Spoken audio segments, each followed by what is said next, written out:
Welcome, everyone, to the forecast for trade week call for October 11th through October 17th. My name is Steve Vetterl. I am your risk manager, the analyst on the desk and on the mic, hoping to avoid ruining your Forex account. No, I don't laugh, but let's go through the risk disclosure. Trading the foreign exchange market carries high risk and may not be suitable for all investors. Trading on margin utilizing leverage can have a higher level of risk. It can lead to a complete loss of investment funds. So before deciding to trade the foreign exchange market using any of our software alert products, please carefully and consider your situation. Be diligent, investment objectives, level of experience, risk tolerance. Can you afford to lose the money? Okay. So do keep in mind, especially with all the software we have coming out, our launches in a very beginning phase right now. We will have a whole mass of launches next week. So I would certainly be on the phone to your up and down lines, getting everybody pumped. I can tell you guys from the standpoint of our team, we have some really big money players looking to come in, and it's great to see. So if you're sharing any of the results, any of the stuff, please do not use the term company recommended settings. Do not type that up anywhere. Mariska will come and chop all our heads off. Auvoria Prime does not have any recommended settings. We're not a financial advisory firm. We just license the software the users can use however they want at their own risk. It comes out of the box with settings that can be adjusted. Alexander, Einstein, some of the other softwares, maybe to a little lesser degree. Software does come with, so we're essentially not a broker. We don't set up accounts for the subscribers. We don't solicit or take investments. We don't recommend any brokers. We're just licensing software and all the great education that comes along with it, including what is about to be released in onboarding.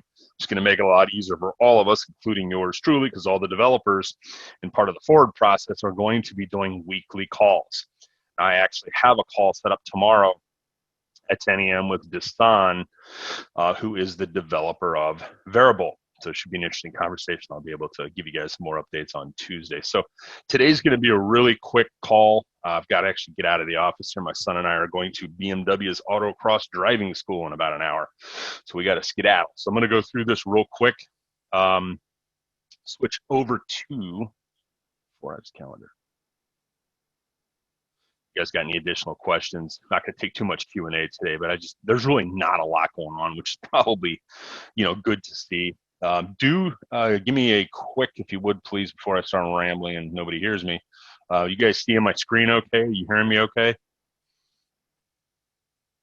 Am I coming in loud and clear? Great. So next week, October 11th, which starts tomorrow through the 17th, not a lot going on. Do keep in mind that on Monday, U.S. banks will be closed in observance of Columbus Day. Okay. So it's a big bank holiday, typically equals less volume, typically equals less trades. I could be wrong, right? It could be all kinds of volatility. But with the exception of that, do keep in mind if you're trading anything related to the Aussie,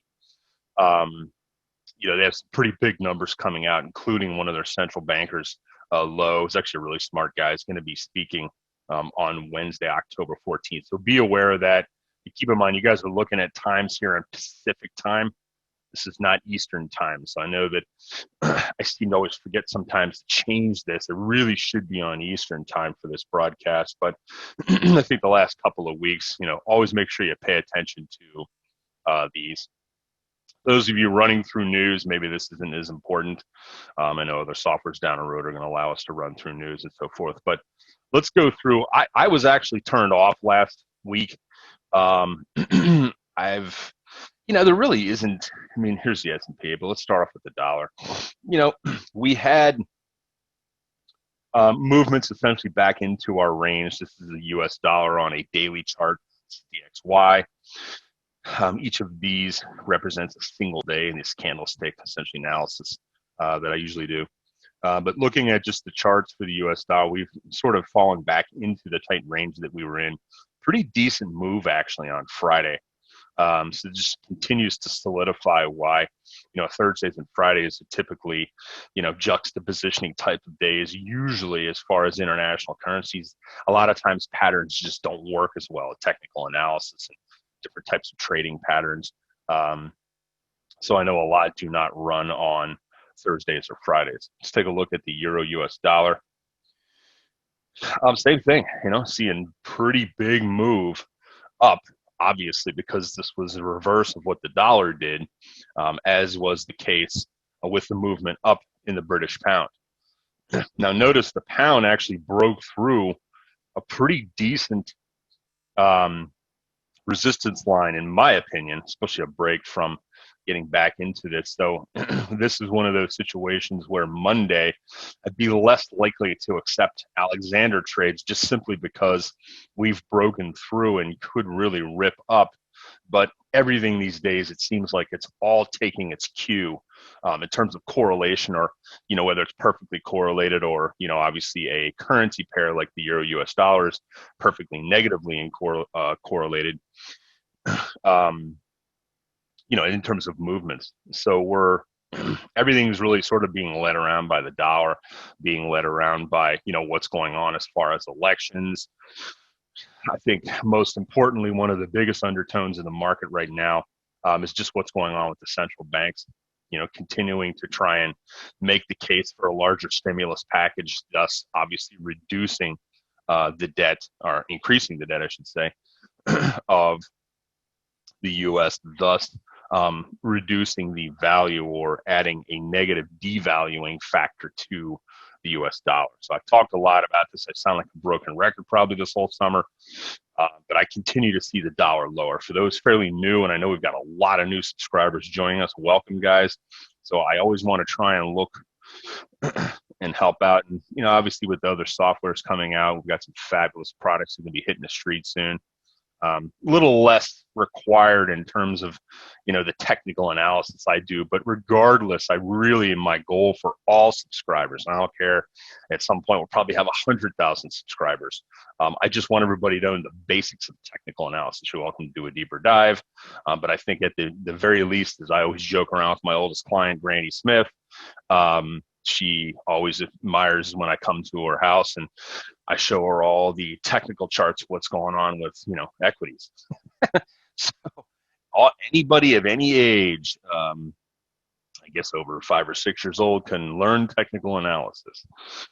It's a great tool to use and can be applied to almost anything. So here is a weekly chart on the US dollar. I want to take just a quick peek on the monthly chart. I think a lot of folks can see a lot more clearly on this, why I'm targeting this ultimately 86 to 85 area that I see. Don't know if it's going to happen this year. I could be wrong, and we could go back up. But it seems to me, the charts are pointing to a visitation down into this area. So the developers have been trading, by the way, is one of the questions I got. They've been trading for most of this summer. Okay. So I'm going to be trading this week, and so are they. All right, GBP, what else do I want to say? Let's drop back to a daily chart. Keep a close eye on this if you're trading anything in any of your accounts that is GBP, USD, Euro. I would just continue to probably see this visit this top area. So longs in this currency, in terms of potential to move up, probably have a higher statistical significance of working than shorts, essentially fighting the freight train. That's pretty much all I want to say on those two. US dollar JPY. This was actually an interesting move. The pattern is really just muck with this currency right now. There's just no pattern. I mean, if anything, you could draw a descending trend down, a type of channel line across the top and across the bottom, but there's really just no patterns here that I could say to watch out for in terms of accepting trades on this from your software. I don't really have any clarity other than more than likely that if the dollar keeps dropping, this is more than likely going to visit the 104 area. Euro JPY, our most hated currency. At some point, it'll probably be our most loved, but not right now.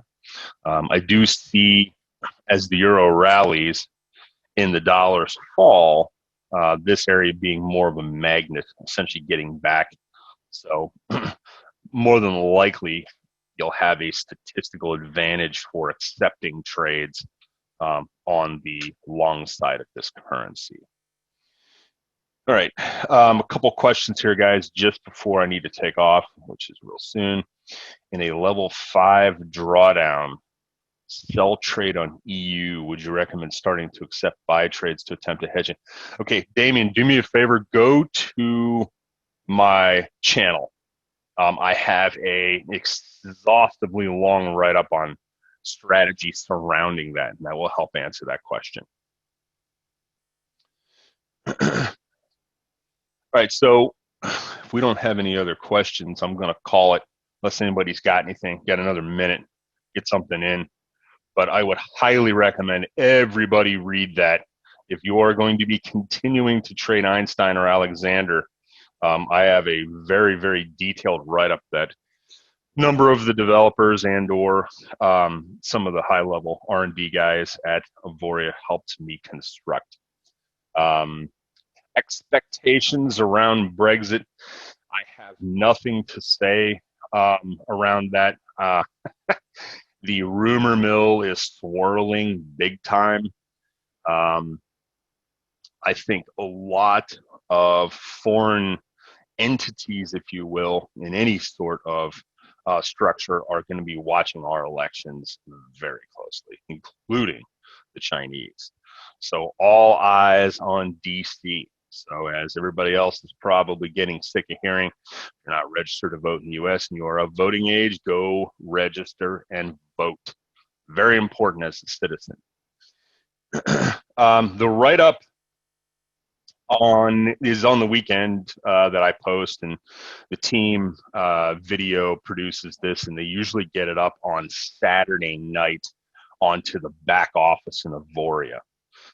And the write-up I speak of is on my Telegram channel. If you cannot find my Telegram channel, go again to the back office, click on your product to the right. It will bring you to the huge onboarding area that I think everybody should have mastered. The other question I have is, would you trade rather conservative or normal this week? Obviously, if the rumor mill starts brewing up around Brexit, that's going to send everything into a tailspin. Damn near every major currency will be going bananas. So I would be less likely to accept trades this week. I think that the other important thing to note, let's take a quick peek at this. Something I think I missed on this Forex. Yeah. I mean, obviously, retail sales coming on Friday. You guys can see that. So we'll post this and get it up into the back office, hopefully tonight. Taking a while, so it'd be a good idea this week. It depends on what you're trading, Clara. The question is, am I only going with longs and EJ? I just don't like this currency, guys. Hey, maybe I'm wrong. Maybe I'm an idiot in this area. I don't know. But I just don't like this currency. I don't like the way it's acting. When I can't put chart patterns on something, I typically stay away from it, right? Whether it's Apple Computer or, whatever I'm trading, right? Right. So thank you for attending, everybody. Again, welcome for the new subscribers. And I've gotten a whole bunch of emails. We got a lot of people coming on board. So make sure everybody does their job in getting them to the education components of this and make it a lot easier for all of you.